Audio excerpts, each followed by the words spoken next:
का जोक्स बघा आणि लाईक अँड शेअर करायला विसरू नका. एका माणसाच्या दातात किडा असतो. तो डॉक्टरकडे जातो. डॉक्टर बोलतो 4 दिवस सकाळ संध्याकाळ दूध बिस्किट घ्या आणि 5व्या दिवशी फक्त दूध घ्या, किडा नक्की निघेल. त्यानुसार त्याने 4 दिवस दूध बिस्किट घेतले आणि 5व्या दिवशी फक्त दूध घेतले. तेव्हा किडा बाहेर आला आणि म्हणाला, आज बिस्किट नाही आहे का? नवरा किती वेळा तुला बजावले की स्वयंपाक करताना मोबाईल पाहत जाऊ नकोस. ह्या आमटीकडे पहा, ना डाळ ना मीठ ना मसाला, नुसते फुळक पाणी. बायको, मी पण तुम्हाला किती वेळा सांगितलं आहे की जेवताना मोबाईल पाहत जाऊ नका. आमटी इकडे आहे, तुम्ही पाणी ओतले आहे भातावर. अचानक बायकोने आपल्या नवऱ्याला बोटाने इशारा केला आणि बोलावून घेतले. नवरा, काय झालं, का बोलावलंस? बायको, काम तसं काही खास नाही, मी फक्त ह्या बोटात किती पावर आहे ते तपासत होते. स्त्री ही स्वतःच्या मुलापेक्षा स्वतःच्या नवऱ्यावर अधिक प्रेम करते, कारण ती एक वेळ मुलांना शेजाराकडे सोडून जाईल, पण नवऱ्याला नाही. बायको, तुमचे माझ्यावर किती प्रेम आहे? नवरा, 85%. बायको, 100% का नाही? नवरा, 18% GST नाही का? असं टॅक्स बुडवून काळ्या धनासारखा काळं प्रेम करणार नाही मी. एक अकाउंटंट. पिऊन आलेला नवरा, तू जाडी ढोली बिंडोक. बायको चिडून, तू दारुड्या बेवडा. नवरा जोरजोरात हसून, माझं काय, मी तर सकाळी ठीक होईन. मित्राची बायको, अहो भाऊजी, मी गेला महिनाभर बघत आहे, हल्ली हे सकाळी अगदी वेळेवर तयार होऊन ऑफिसला जातात. एकही दांडी नाही पूर्वीसारखी. ऑफिस अर्जंत थांबावं लागलं तरी तक्रार नाही. मित्र, वहिनी कामावर श्रद्धा असली की असं होणारच. मित्राची बायको, मग काय या आधी श्रद्धा नव्हती का? मित्र, नाही ना, मागच्या महिन्यात ती जॉईन झाली. बायकोने नवऱ्याला विचारलं, मिठीतली मी पहिली का दुसरी? काय उत्तर द्यावं? माहेरी गेलेल्या बायकोने नवऱ्याला फोन केला. मला न्यायला या. नवरा, अगं राहा की अजून काही दिवस. बायको, आई बाबा दादा वहिनी लहान बहीण प्रत्येकाशी 3-4 वेळेस भांडून झालं, पण तुमच्यासारखी मजा कुठेच नाही. जन्म आणि मृत्यू दोन्ही महाग झाले आहेत.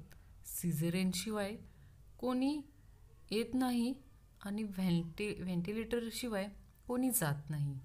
गावाकडच्या मुलीशी लग्न केलं की एकच प्रॉब्लेम सतत होत असतो. जरा रोमॅन्टिक मूडमध्ये येऊन तिच्या मांडीवर डोकं ठेवलं की ओवा बघायला सुरुवात करते. आमचं नशीब एवढं बेकार झालंय की एखादी स्मशानभूमी जरी चालवायला घेतली तर माणसं मरायची बंद होतील.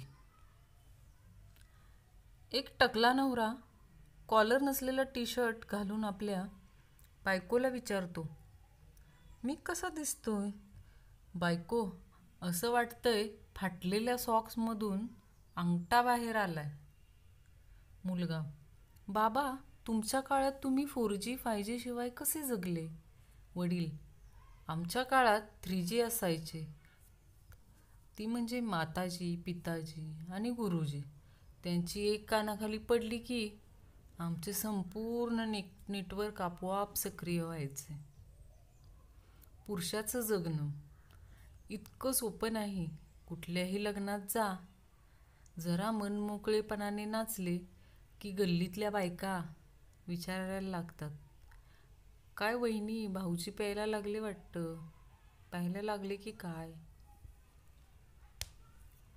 बायको, कुठे निघालात? नवरा, गच्चीत चिमण्यांना पाणी ठेवायला. किती कडक उन्हाळा आहे. बायको, या खाली, सगळ्या चिमण्या माहेरी गेल्या आहेत.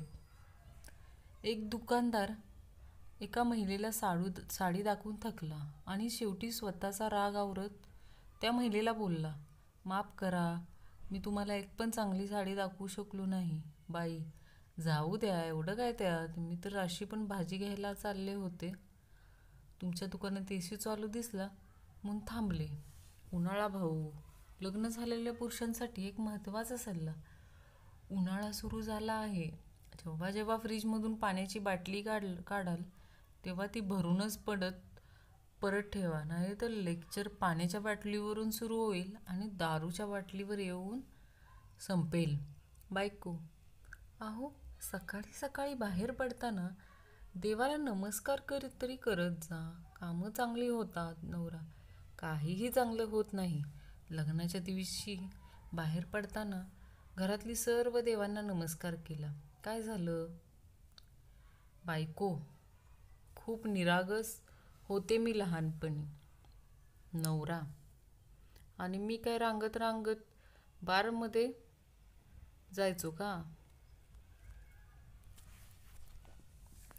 एक पोरगं मॅडमला लई त्रास देत होतं. मॅडमनी त्याला 4-5 वेळेस समजावून सांगितलं तरी ते ऐकेना.